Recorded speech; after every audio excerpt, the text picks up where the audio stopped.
Y ya estamos aquí para seguir aprendiendo, como decíamos hace un ratito, en este espacio que cada jueves nos acompaña, que se llama Hablemos de Liturgia. Un espacio de mucho aprendizaje semanal donde nos detenemos a pensar, a compartir cómo son nuestras celebraciones litúrgicas y qué hay detrás de cada signo, qué hay detrás de cada expresión para que todo esto nos ayude a vivir este misterio de la fe que compartimos como iglesia, vivirlo en plena profundidad. Y para este camino necesitamos de la asistencia del padre Mario Sánchez.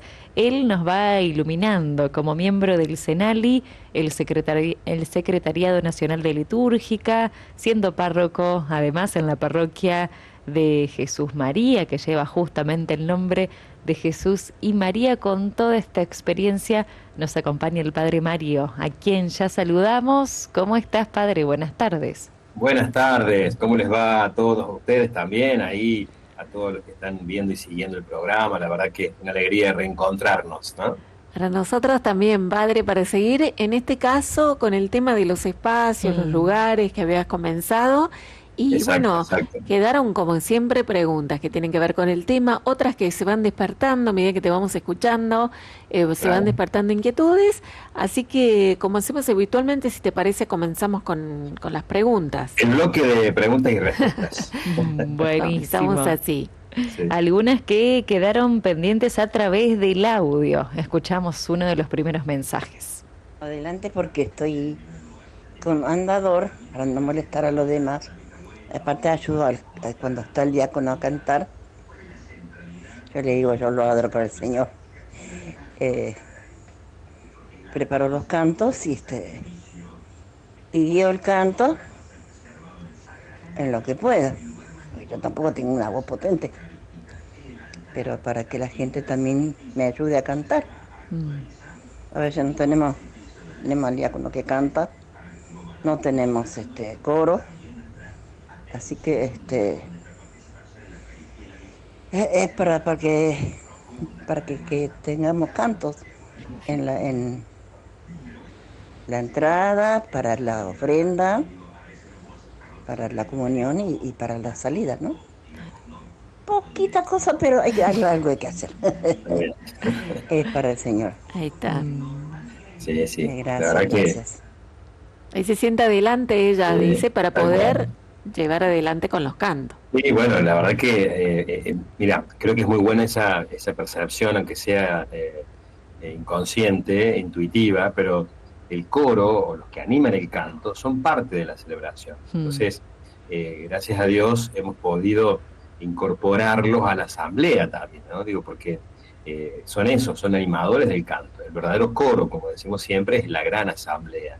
Con lo cual es importante que, digamos así, el coro, los que animan el canto, no estén ni arriba, ni en otro lugar del templo, sino que estén ahí con la gente, digamos, ¿no? A veces sí tiene un espacio porque hay micrófonos, porque hay una consola, evidentemente, pero están, digamos, dentro de la que es la asamblea celebrante, ¿no? Es así. Bien. Bueno, vamos a escuchar otro de los mensajes pendientes en audio. Hola, buenas tardes Radio María. Soy Adriana de Ushuaia. Quisiera saber la opinión de la Iglesia sobre los casamientos que se realizan fuera del templo, fuera de la iglesia, en un salón donde después se hace la fiesta o en las casas, que es algo como que, bueno, se va poniendo un poco de moda. Gracias. En realidad, digo, bueno, no sé cómo en otras diócesis, pero en realidad no está permitido hacer celebraciones, sobre todo de casamientos, fuera del templo, ¿no? En general los sacramentos se hacen en la iglesia, ¿no? En el templo. La iglesia justamente es el lugar apto para eso, ¿no? Puede ser que haya ciertas excepciones por cuestiones, digamos así, pero que la tiene que dar o el párroco o consultando a lo que se llama el ordinario del lugar, que puede ser el obispo, o alguno de sus vicarios, auxiliares, pero siempre tiene que haber, digamos, una dispensa, ¿no? Y para que haya dispensa de la celebración, en este caso del matrimonio, no sea en la iglesia, tiene que tener una razón, digamos, válida y justificada, podríamos decir, ¿no? Que las hay, puede ser que las haya, digamos, pero no es de común, no es de ordinario, digamos así, ¿no? porque se pierde, digamos, el sentido sagrado del sacramento. No es una acción social el sacramento, como puede ser la fiesta o incluso el civil, sino que es un sacramento, con lo cual el sacramento se tiene que dar en el lugar apropiado y justamente el templo, la iglesia, como hemos visto un poco ya como espacio litúrgico, está destinado para eso, ¿no? Bien, bien. Desde Mar del Plata se comunica Vivi, dice ella, en las misas de fin de semana, ¿se puede sacar la segunda lectura? ¿Y puede un sacerdote haber hecho una misa de indulgencias sin leer ninguna lectura? Y cuenta por allí que el sacerdote hizo un acto de perdón general. Ese fue el modo de celebración. En dos cosas. Por un lado, se puede sacar la segunda lectura o cualquiera, al menos el Evangelio, siempre y cuando haya circunstancias que lo ameriten. Por ejemplo, una misa con niños, ¿no? Claro. A veces las lecturas pueden ser un poco largas o complicadas, y entonces por ahí se prefiere disminuir, ¿no? O incluso se puede cambiar, pero teniendo en cuenta siempre, digamos, que sea una cuestión consensuada y que tenga que ver con lo pastoral, digamos, ¿no? Que no se pierda, tampoco prohibir a nuestros fieles de poder escuchar la palabra que se escucha en todo el mundo ese fin de semana, ¿no? A ver, acá estamos hablando de una iglesia que es comunión y una iglesia que es universal. ¿Qué significa esto? Que en todo el mundo, cada fin de semana, se leen exactamente las mismas lecturas en cualquier lugar del mundo y exactamente las mismas oraciones, la colecta, las ofrendas de poscomunión. Por eso digo, si vamos a cambiar, que sea una cuestión, digamos, se puede hacer, pero que tiene que tener una cuestión, digamos, totalmente justificada y razonable. Porque si no estamos prohibiendo a nuestras asambleas de escuchar lo que todo el mundo escucha, ¿no? Por un lado. Por otro lado, digamos, si es misa, tiene que tener liturgia de la palabra, ¿no? Tiene que tener, si no, no es misa, le falta. La misa, la Eucaristía tiene dos partes, la liturgia de la palabra y la liturgia de la Eucaristía, con lo cual, si es misa, tiene que tener liturgia de la palabra. Y cuando hacemos una misa de indulgencias, solamente las indulgencias están dadas por, digamos, la Santa Sede, por la autoridad apostólica, quien sea, quien dé yo no puedo inventar un día, digamos, de indulgencia, digamos, ¿no? Eso lo concede el Papa, digamos, ¿no? Sí hay días fijos y hay días extraordinarios que el Papa, por ejemplo, como va a ser el jubileo el año que viene, puede otorgar. Pero no soy yo párroco o cualquier sacerdote que celebra una misa de indulgencia o hace una celebración de indulgencia. Es más, para ganar indulgencia a veces no hace falta ir a misa. Previo hay que confesar, por supuesto, las oraciones del credo, depende de las circunstancias, ¿no? Y comulgar. Entonces, creo que es complicado de decir que es una misa sin liturgia de la palabra. No, quizá no ha sido una misa. Claro. Puede haber sido una celebración, puede haber sido un acto, digamos así, penitencial, una celebración penitencial, no sé, quizá, pero si es misa, es difícil que no haya habido liturgia de la palabra. Entonces quizá no haya sido misa, por eso digo, yo quiero tratar de entender esto, ¿no? Bueno, otra de las consultas que llegaban, padre, la semana pasada es de Sil.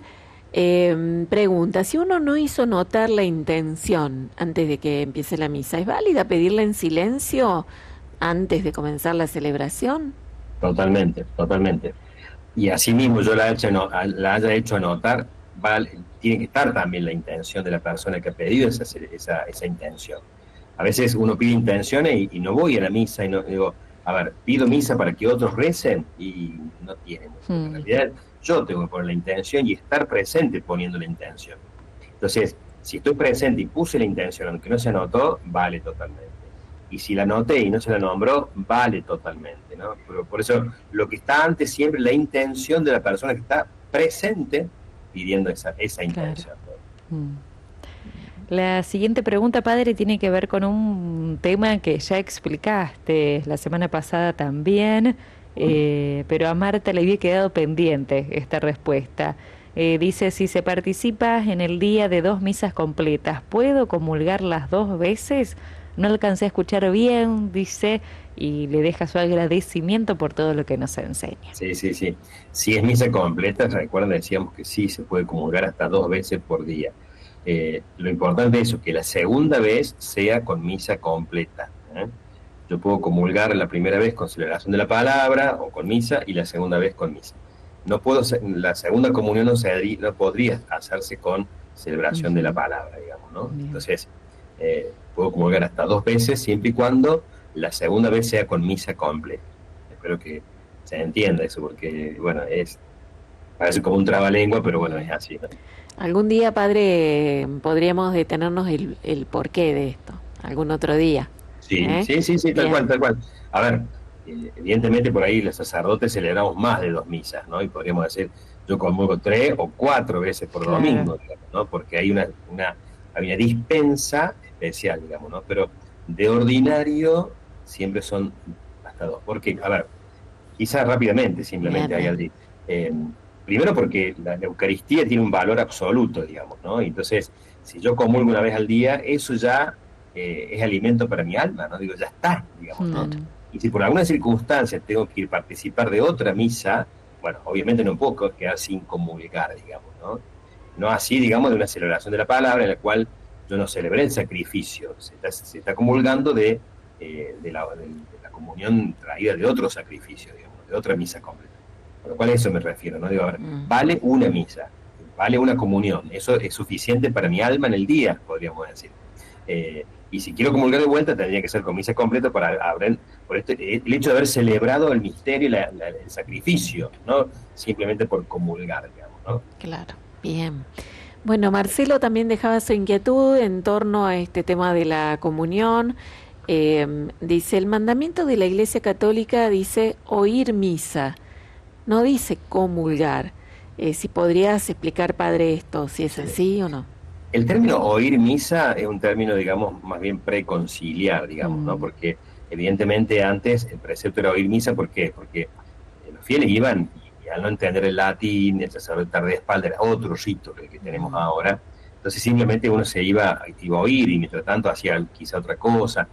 Nosotros hablamos ahora de participación, ¿no? De participar de la misa, las fiestas del domingo y fiestas de preceptos, podríamos decir, ¿no? Eso como, entre comillas, como obligación, ¿no? Digo, uno no va por obligación, sino por necesidad, siempre digo yo, ¿no? Pero cuando hablamos de ir a misa, hablamos de una participación, ¿no? Con lo cual, a ver, si yo estoy presente, participo, hago todos los actos y puedo comulgar, ¿por qué me lo voy a privar? Si es una forma también de participar en el banquete. Si he participado en el sacrificio, digamos así, en la consagración y en todo lo que significa la celebración, ¿por qué me lo voy a privar, digamos, de comulgar, digamos, ¿no? Distinto es los 10 semanas que yo podría simplemente ir a comulgar, ¿no? Es distinto, ¿no? Pero cuando hablamos de participación implica todo, digamos, ¿no? Si estoy en condiciones, implica todo, incluso la comunión. Bien, perfecto. Y una última, padre, entonces, en este espacio de preguntas y respuestas, que esta más bien es un comentario. Podemos decir que lo dejaba Graciela desde Jujuy. Decía ella, me gusta sentarme en los 3 primeros bancos. Hoy puedo elegir estar bien cerquita de Jesús. Cuando esté en su reino, Él me dará el lugar que me corresponde en su banquete. Nos decía Graciela a propósito del tema de la semana pasada.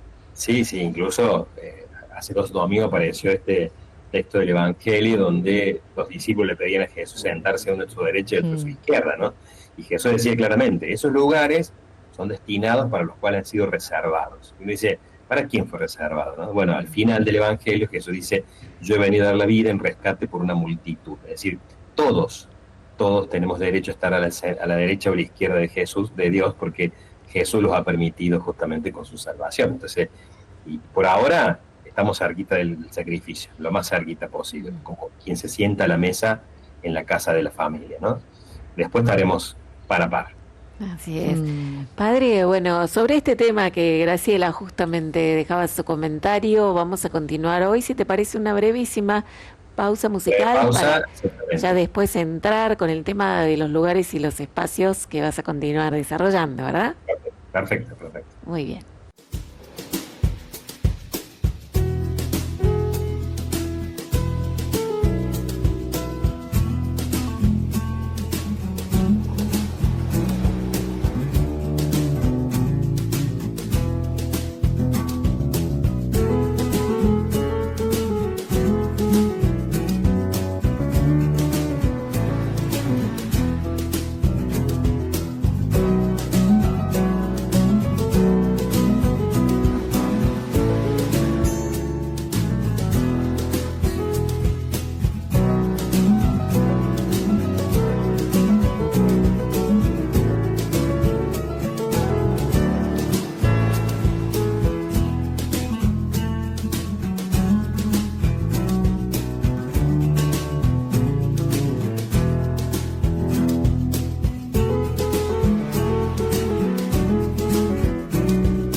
Espacios y lugares celebrativos, el tema que nos sigue convocando en este espacio. Hablemos de liturgia después del repaso entonces por las preguntas, las consultas que quedaron pendientes. Iniciamos el compartir de hoy, Padre Mario, que es la continuidad también del tema que nos reunió la semana pasada.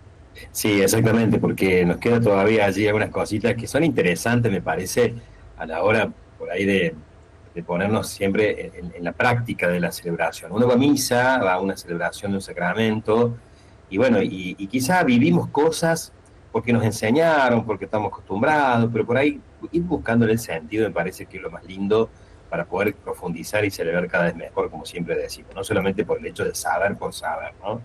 Y cuando hablamos del espacio litúrgico, hablamos de todo lo que significaba dónde puedo ubicarme para celebrar mejor. Hablamos también justamente del arte. Algo habíamos mencionado sobre que la Iglesia no tiene un arte, digamos, predominante o que ha elegido un arte. Todos los artes, podríamos decir así, como toda la música, puede ser litúrgica siempre y cuando esté hecho para eso, ¿no? Por eso hablamos hoy, específicamente le podemos decir, llamarlo, arte litúrgico o arte al servicio de la liturgia, ¿no? Por eso todo arte puede ser así.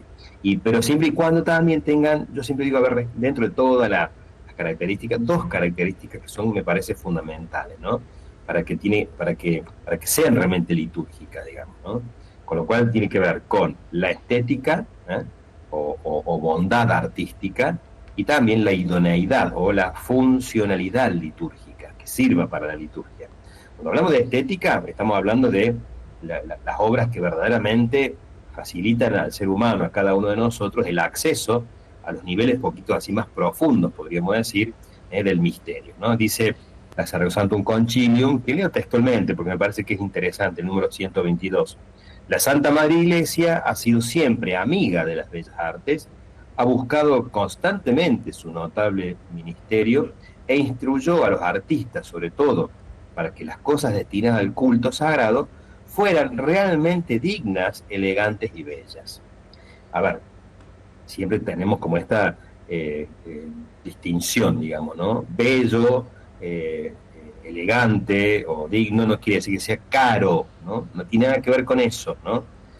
Sino que la dignidad pasa por otro lado, ¿no? Por eso la intención de la Iglesia, siempre cuando hablamos del arte litúrgico o el arte al servicio de la liturgia, es facilitar el encuentro de cada uno de nosotros con ese Dios dentro de un ámbito de dignidad y belleza como expresión de la infinita hermosura de Dios y signo de todas las realidades que se celebran en esa liturgia, ¿no?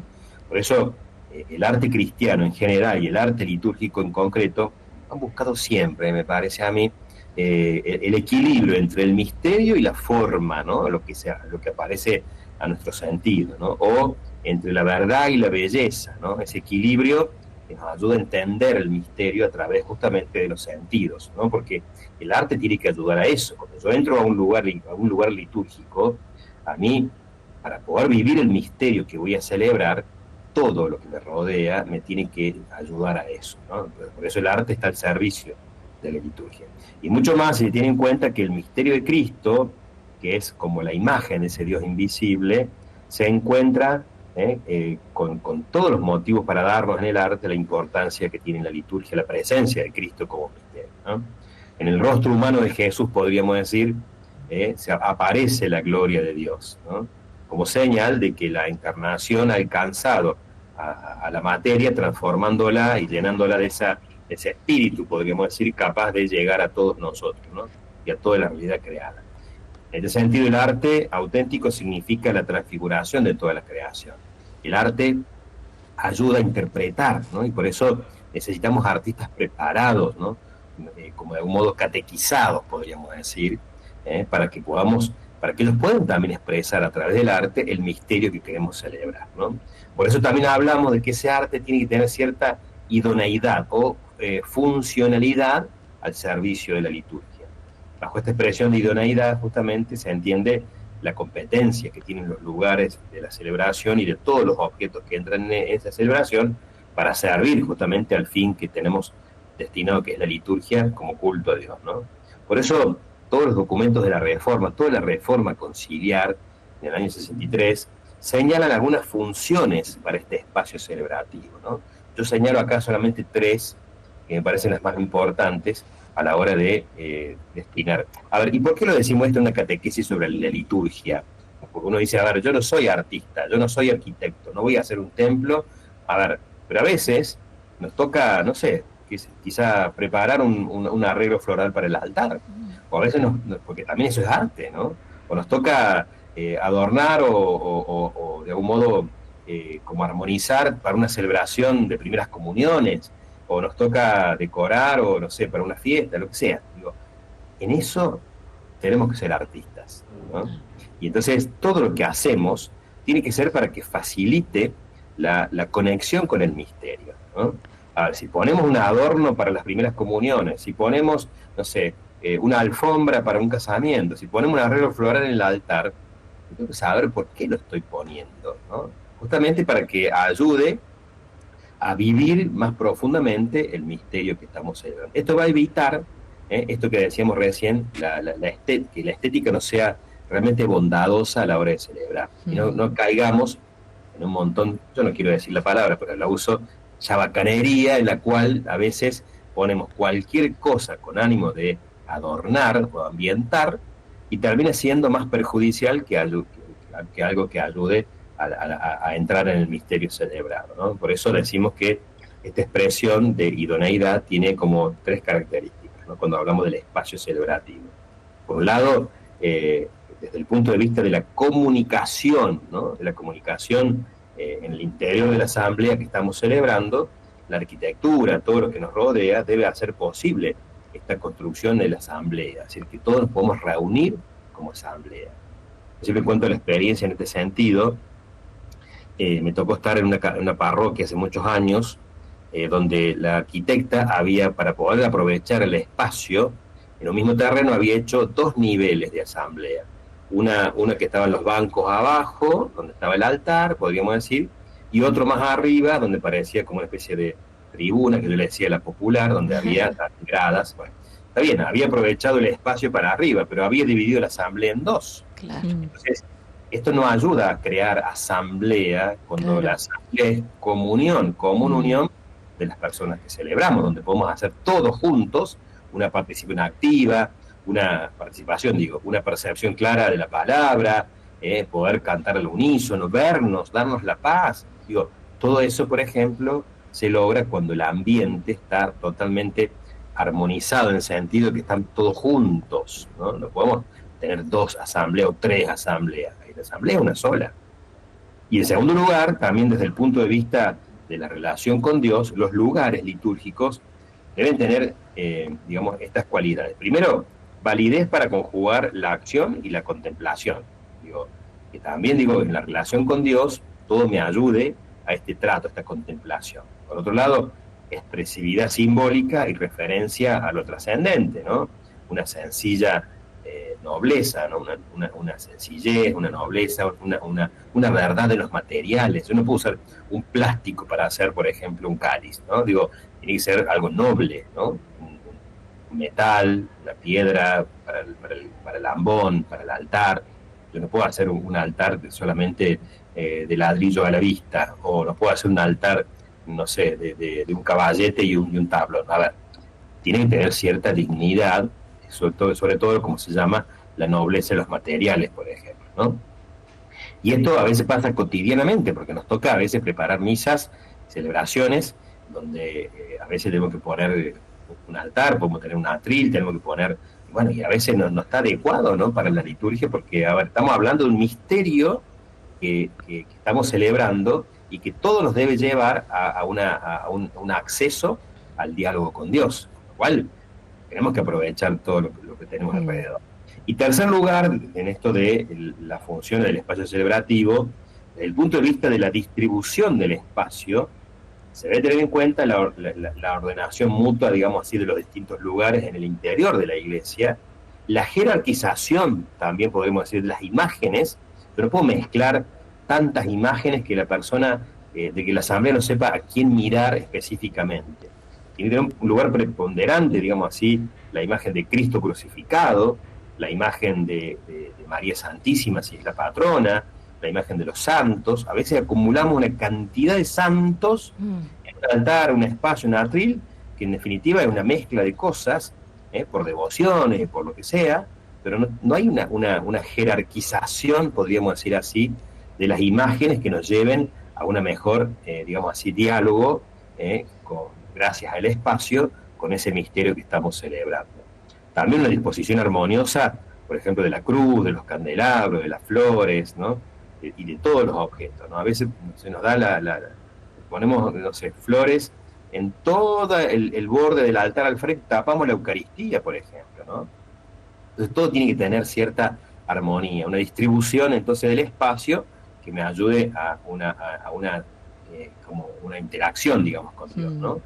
Es importante también, por ejemplo, cuidar el tránsito de la calle a la iglesia, ¿no? Lo que decíamos otros días, por ejemplo, la existencia de zonas intermedias de encuentro, de silencio, como es el atrio o lo que llamamos también un pórtico, a veces hay un jardín también a veces frente, que me ayuda a transitar de la vereda hacia el ingreso hacia el interior del templo. El edificio eclesial, podríamos decir, es también un signo de trascendencia y una confesión de la fe cristiana al estar de un modo como presidido por una cruz de Cristo. Estamos celebrando un misterio ahí. Con lo cual, digamos, transitar del exterior al interior de un templo tiene que ser también un lugar que me ayude a esto, digamos, ¿no? Quizá con una ambientación, con un espacio bien adecuado. A veces tenemos que tener nuestros atrios limpios, nuestros atrios que sean acogedores, porque estamos pasando al interior de un espacio que va a ser un poquito de cielo, podríamos decir. Así que me parece que son importantes temas que pueden sonar muy hacia los artísticos, pero que a veces son cosas cotidianas que tenemos que saber, digamos, un poquito cómo manejar, claro. ¿no? Entonces, ¿les parece hacer una pausita ahí? Que me parece que por ahí, si no queda con mucho tema. Está bien, padre, porque a medida que vas hablando, uno también va trayendo a su mente a lo mejor su propia comunidad, Claro. su propia iglesia. Eso se Pensar, trata, claro. ¿cómo? De eso se trata, digo, Claro. porque la idea es que todo esto que decimos en teoría y que hablamos de los artistas, a veces nos toca ser nosotros artistas en lo Claro. cotidiano. Pensaba por ejemplo, en las celebraciones de Pentecostés, mencionabas algunas, en que, por ejemplo, se le pide a los chicos, a los que van a confirmarse, por ejemplo, que preparen los 7 dones y se preparan cosas lindas, ¿no? Por ejemplo, para cada don, se me vino eso, pero qué importante es esto que sea bien hecho, que haya alguien que asesore también para poder Tal cual. escribir. Bueno, a medida que te escuchaba, por ejemplo, se me venía ese... Y sí, uno lo va referenciando inmediatamente, ¿viste? A lo que hacemos cotidianamente. Pero, a ver, nada me gusta que nuestros niños hagan sus dibujitos infantiles, o si un adolescente también, que recorten. Pero, a ver, tenemos que ver también en esto cómo los ubicamos, dónde los ponemos. Quizás le podemos poner un fondo que lo haga resaltar, digamos, ¿no? Entonces, digo, esto tiene que ver, ¿no? La estética tiene que ver con esto, que realmente ayude y que no que distraiga o me lleve a otro lado del pensamiento y no a Dios, que Claro. es lo que están poniendo, Claro. ¿no? Claro. Tema importante que seguiremos compartiendo en Padre, entonces, después de la música, y como siempre queda la invitación, porque esta mesa, esta conversación está abierta para que cada uno pueda llegar con este testimonio, estas experiencias, el recuerdo de lo que se vive en la propia comunidad para ponerlo en común. Claro que sí, esperamos también tu participación, que nos cuentes también en torno a los lugares que elegís a la hora, por ejemplo, de participar de la celebración eucarística, como decía el padre también, si nos toca en el equipo de liturgia, por ejemplo, en la ornamentación o esto de los espacios que bien señalaba recién, cómo los preparamos. Bueno, te invitamos a participar, ¿por qué no dejar tu pregunta al 3518-171-593?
algunas preguntas, compartir ese. Bueno, hay un saludito de Sandra desde Mendoza que está agradecida y sorprendida porque nos ve por primera vez en YouTube. Así que, bueno. hola Sandra. Más que bienvenida. Dice que pudo entrar a YouTube. Nos dice algunos piropos a nosotras, Bueno. Belén, porque nos puede ver. Y dice que el padre Mario es muy jovencito, muy expresivo, preclaro, dice, y muy sincero. Así que, bueno, está llegando nuestra amiga Sandra a través de YouTube. Gracias, Sandra, por tus palabras tan lindas y por acompañarnos en el programa. Y nosotros nos sorprendemos con todo lo que aprendemos en este espacio. Muchísimo. Y llegan, por supuesto, otros comentarios. Norma, que se comunica desde San Salvador de Jujuy, llegando del trabajo ella dispuesta a aprender y compartir, dice. Respecto de los lugares en la celebración eucarística, me vino al corazón la oración de San Agustín, cuando dice, exhalaste tu perfume. Cuando recibimos a Jesús, cuán abierto debe estar nuestro corazón para luego exhalar su perfume en el hacer cotidiano, dice Norma. Más lo exhalamos, cuanto más crecemos en conciencia de la grandeza que se nos regala en cada misa. Es una reflexión que va acompañando el compartir de hoy. Hermoso. Bueno, padre, algunos comentarios que van llegando de nuestros oyentes que están acompañando este espacio. Buenísimo, buenísimo, porque cuando hablamos de... Primero, gracias por lo de joven, necesitas un padre joven. Bueno, gracias. Siempre cuando hablamos de espacios litúrgicos, estamos hablando de mucho, estamos hablando, digamos, de cómo celebramos, de cómo nos encontramos con el Señor y con el hermano en esos espacios litúrgicos. Con lo cual, a mí me parece que es hermoso poder descubrir dónde estoy ubicado, ¿no? No es un tema menor, ¿no? Por ahí uno lo toma como algo secundario, dice, bueno, pero ¿qué importa? Tenga dónde me siento. No, tiene mucha importancia, ¿no? Porque es el espacio donde yo en la liturgia, en cada celebración, me voy a encontrar con Dios y con el hermano. Y ese es el espacio sagrado, podríamos decir, donde yo me estoy ubicando, ¿no? Entonces, no es solamente un espacio caprichoso, un espacio de comodidad, no, tiene que ser un espacio de verdad de encuentro con el Señor. Y si es un espacio cada vez más cercano al altar, mucho mejor, porque ahí está la mesa donde uno se acerca a comer, ¿no? Como cuando decimos siempre, estamos invitados a la mesa de una familia, a comer un asado, a comer una rica pizza, lo que sea. Yo tengo un hambre ahora que no sé. Todos comen. Entonces, a comer un rico pescado, ¿no? Hoy tengo pescado, por favor. A ver, entonces cuando yo me siento a la mesa, yo no me siento lejos, me siento ahí, ¿no? Para poder compartir la comida, con lo cual el lugar celebrativo tiene mucho que ver cómo me encuentro durante toda la celebración, que está llena de oraciones, llena de canto y llena de hermanos que me rodean, que estar aislado solo sin tener relación con nadie, digamos, ¿no? Esto también tiene que ver con que yo puedo en la celebración, a más allá del espacio, apreciar, digamos así, lo que hay en la celebración. Lo que el sacerdote coloca sobre el altar, lo que el sacerdote realiza como gestos de oración, lo que el sacerdote o el resto de la asamblea o un ministerio realiza a la hora de celebrar un acto litúrgico. Digo, es importante que yo pueda poner mi vista, que yo no me pierda nada que pueda entrar por mis sentidos, ¿no? Si de repente el sacerdote hace un gesto en la homilía, o un ministro hace tal cosa, o si de repente, no sé, el sacerdote puso una hostia grande, una hostia chica, todo eso tengo que ser testigo, porque es parte de la celebración. Por eso hablamos también de que parte del espacio litúrgico tiene que ver mucho esto que llamamos las vestimentas o los objetos religiosos, podríamos decir, litúrgicos, ¿no? Todo lo que tiene que ver con los vestidos litúrgicos de los ministros o los objetos que rodean, contribuyen a la ambientación del espacio celebrativo, y la aparición fue progresiva, digamos así, desde los primeros siglos, hasta alcanzar justamente en el siglo XII, podríamos decir, y mucho más con el Concilio Vaticano II, la forma y los colores actuales que tenemos para celebrar, ¿no?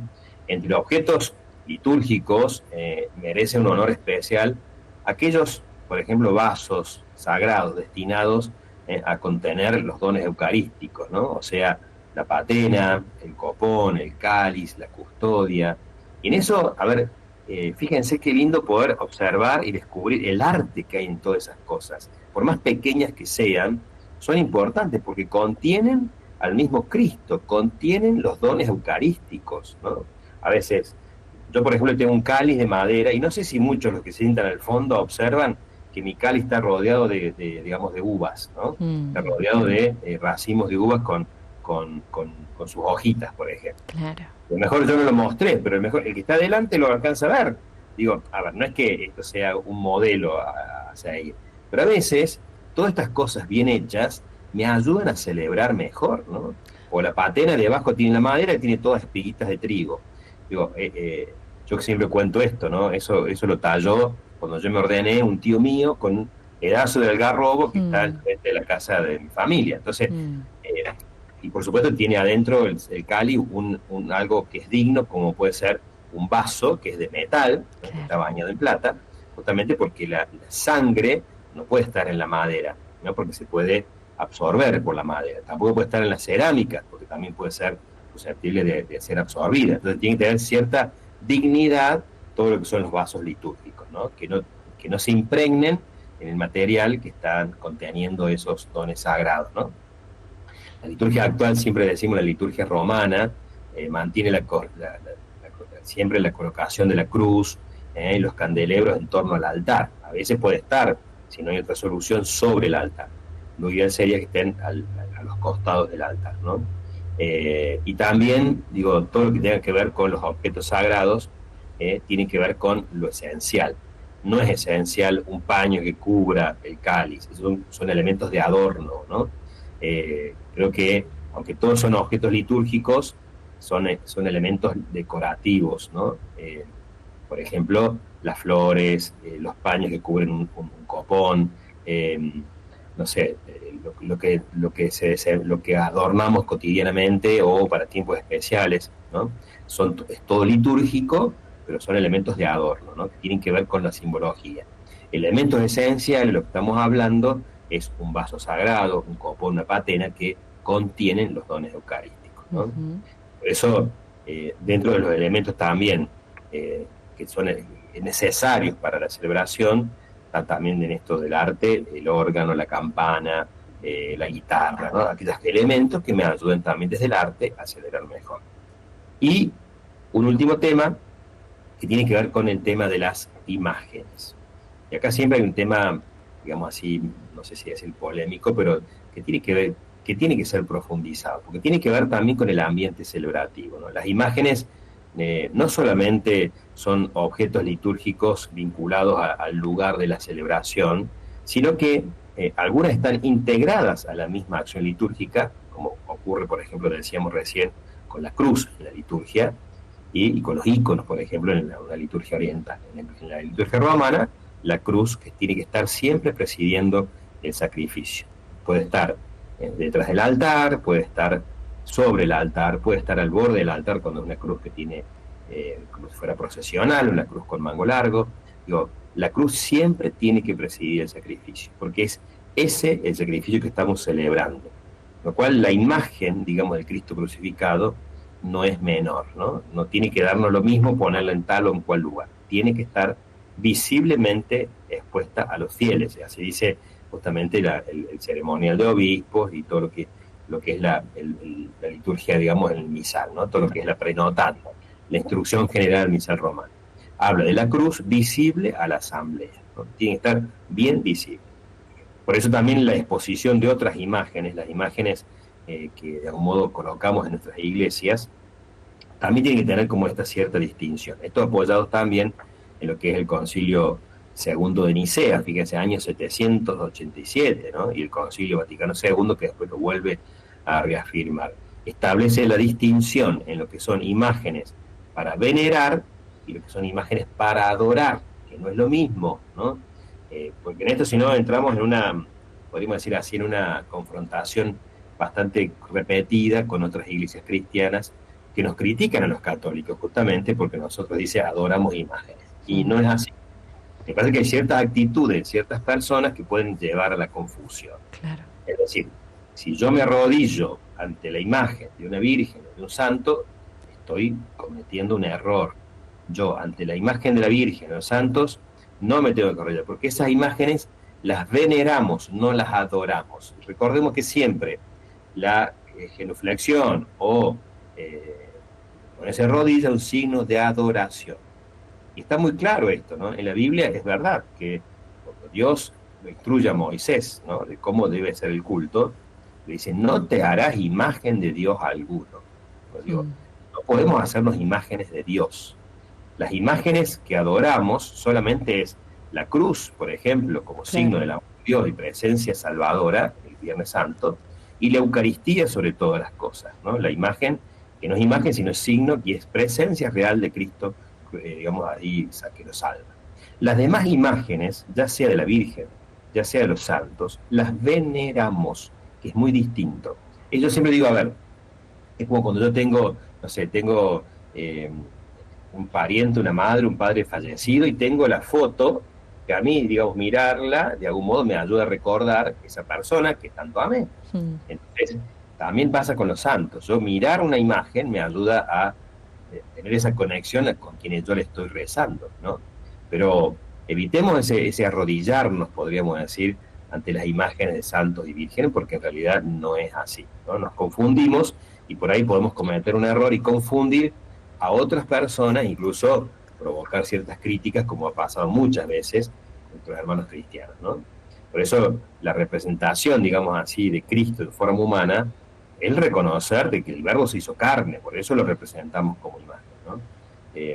Fíjense que para Santo Tomás, gran teólogo que hoy, digamos, armó nuestra gran teología católica, el culto a las imágenes de Cristo como que se rindió a la humanidad, que se hizo uno de nosotros, es un culto de latría, ¿no?, relativa a las imágenes, ¿no? O sea, no es de idolatría, sino de latría, ¿sí?, de veneración.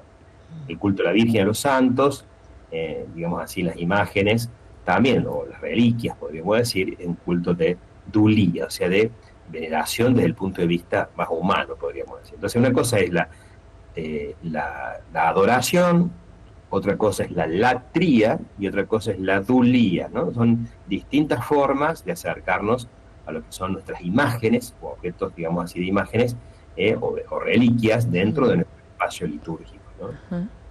Por eso es importante esto de poder, digamos, acceder al culto, las imágenes de un lugar bien instruidos para que no cometamos errores, y yo digo siempre en criollo, no metamos la pata, hacer, digamos, un acercamiento cada vez mejor a nuestras celebraciones, en nuestros espacios litúrgicos, ¿no? Claro. Bueno, buenísimo. ¿Qué les parece? Vamos concluyendo por aquí. La verdad es que es un tema que uno puede seguir profundizando un montón. Sí. Vamos a terminar todo este tema. El jueves que viene empezaremos otro, ¿no? Bueno, por acá te agradecen mucho. Estela de Mendoza dice: muchas gracias por invitar al padre Mario Sánchez. Estoy asombrada de cómo hemos perdido el sentido del valor de la Santa Liturgia, ¿no? Cuando uno te va escuchando, padre, llega como a esta conclusión, ¿no? De Estela, no presto atención, no me doy cuenta, claro, o no tomo conciencia. No se trata acá de ser, yo siempre digo, a ver, o de leguleyos, o que seamos rubricistas, de esto hay que hacerlo así, asá, no hay que hacer esto. No, se trata de vivir una liturgia profunda conociendo cosas, ¿no? Y de ahí en más, uno puede tener siempre esa libertad de ser familia, porque sé que lo que he estudiado, lo que he conocido, lo estoy haciendo, ¿no? Claro. Buenísimo. Otros agradecimientos, excelente el padre como siempre, muchas gracias, dice por aquí otra oyente, y como siempre, padre, nosotros también muy agradecidos, porque es muy grato realmente este encuentro, poder detenernos a pensar, a conocer en profundidad todo lo que celebramos semanalmente, diariamente. También es de mucha ayuda para seguir profundizando y celebrando la fe en comunidad como nos enseñás. Así que muchas gracias, padre. Eso se trata, ¿no? Que podamos seguir con pequeñas cosas, pequeñas catequesis, seguir profundizando. Siempre digo con el ánimo de mejor celebrar, ¿no? Gracias. Muchas gracias. Gracias a ustedes, gracias a todo Radio María. Bueno, y será entonces hasta el próximo jueves, si Dios quiere. Que Dios los bendiga. Gracias, padre. Un abrazo igualmente.